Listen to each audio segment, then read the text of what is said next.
Did you know that there's an invisible glass ceiling or a lid that's actually above you, holding you down in your business right now? You may or may not have ever thought about this, but I'm going to actually take that lid off and unleash the success, the massive explosion that's awaiting you in your network marketing business. So let me ask you a simple question, and it's a powerful question, but you got to think about this. Do you think that your upline's success will make you money? I know it makes them money, but will it make you money? For example, the more money your upline mentor is making, wouldn't you agree that they will be more effective at talking to your prospects for you and closing your prospects, recruiting people into your business for you, which makes you more money? For sure, right? The more money they make, the better their story they have to tell. That's going to get people to say, I want to be a part of that. How about the more successful your upline is, the more effective they will be or more influential they will be with your team as they're trying to coach and motivate and train your team. The more successful they are, the more your team is going to listen to them. Again, that makes you more money. So hopefully you're gathering right now that the more successful your upline is, the more money goes into your pocket. See, a lot of times as a network marketer, we always think from us down. Okay, how many people am I recruiting? How many people am I selling? How about how many sales are my team, is my team going out and generating? And that's what generates an income for you, because you get paid on your efforts and your downline's efforts. But what we often forget to think about is that the more successful our upline is, it actually bleeds off, cascades down to our checking account, our bank account. So here's what I want you to think about, okay? Now, when you think about your upline success, do you realize that your activity and the things that you're doing is going to be a part of their success, is going to contribute to their success? See, what I mean by this is that we need to take a look at what your personal goals are and take a look at your downline's goals and see how that's going to translate and contribute to your success. But again, if your upline success is also vitally important to your income, we need to take a look at how your contribution is helping them to achieve more. If your upline goes from where they are to a six-figure income or from a six-figure income to a seven-figure income, it not only is going to make them more influential and effective in helping you do your daily activity and signing more people up, but here's what also is going to do. It's going to remove that mental lid that might be holding you back. Because I believe that belief is everything. If your upline is not making six figures, you probably question whether you could ever do it. Hey, if my upline is not making six figures, how am I ever going to do it? Or maybe you're at six figures, but they're not at seven figures yet. So it's holding you back from your belief that's just not there, because your upline's really good and they should be making a lot more money. So the name of the game is getting rid of that lid. How do we do that? Well, the belief factor is something we always need to be aware of. So if you can align your goal, let's say your goal is to be at, let's say on a scale of 1 to 5, you're trying to be a 4, and your upline is trying to be a 5. Well, all the sales and all the volume that you're creating to become a 4, that's probably contributing to your upline being a 5. So how do you get more contribution? Well, you take a look at your team's goals and find out what they're trying to be, which helps you to get to where you're going, and when you get there, you help your upline get to where they're going. So here's what I would submit to you, okay? Number one, you've got to have goals, not only long-term goals, the big goals, the dreams, the big aspirations, the time freedom, the big bank accounts, the new homes and cars, great stuff. We got to boil it down to right here, right now. There is no last month. It's already gone. There is no next month. What are we doing right now, here today? Here's what you need to do. Number one, have goals for yourself for this month.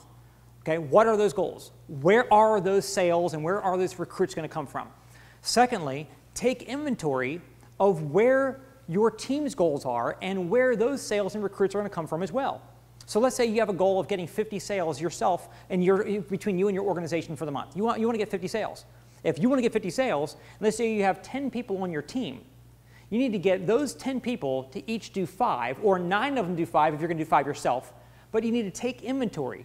Treat this business like a business. Have a whiteboard on your office wall and have the name of every single person on your team that has a goal that they're committing to. Whatever that number of sales is, let's say it's 5, it's going to be John 5, and figure out where those 5 sales are going to come from. He's got Ron and Randy and Jack and Jerry and Cindy. Those are the 5 sales he feels he's going to go get before the end of the month. If you learn to take inventory yourself and teach the inventory taking process to your team, now you've got the recipe to be able to create a business result. So you have your team's goals, and they're going to hit their goals, and you're going to help them hit their goals. By them doing that, you hit your goals. Again, the whole reciprocity. How is that going to affect your upline? Well, if you're committing to getting 50 sales this month, and your upline, maybe they need to have 200 to hit their goal, you're committing to get 50 done between you and your organization. That 50, your upline is counting on to get their goal met. Now understand, if you fall short, it probably or may cause them to fall short. And if they fall short, again, your belief won't be there because they won't be making the kind of money that you desire to make.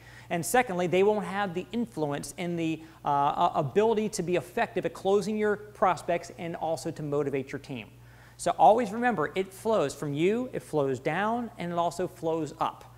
Most of us start from here and always look down, and we don't care about how much money our upline's making. As a matter of fact, some people have this ridiculous, and I repeat, a ridiculous mindset that, oh my gosh, my upline just makes money off of me.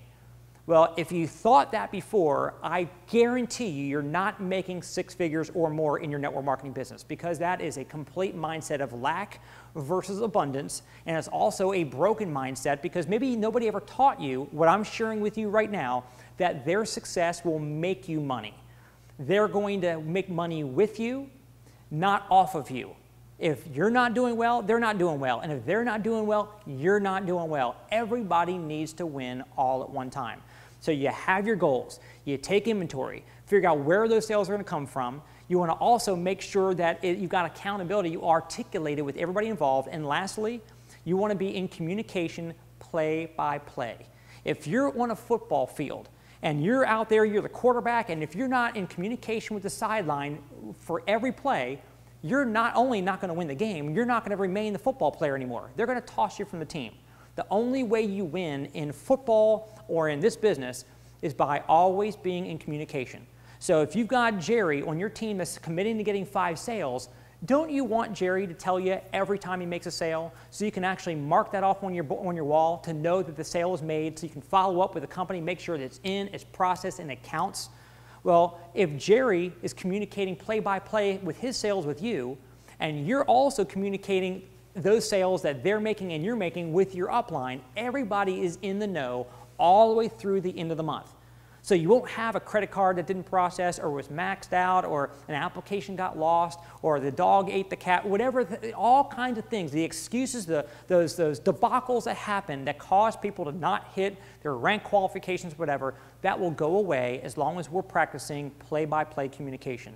So I hope that everybody understands that your goals and your upline's goals have got to be aligned. It can't be like this or like that. You have to bring them into alignment, and when you're working on a congruent basis, all of a sudden everybody is all moving toward the same goal. Nobody's got any kind of anything like an animosity or anything. Everybody's excited about a win-win-win relationship.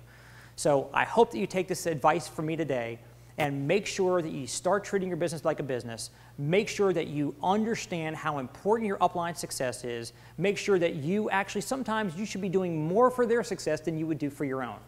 And I can tell you, when I watched that happen within my own organization, within my own company, it created the most unbelievable results that otherwise would never have happened before.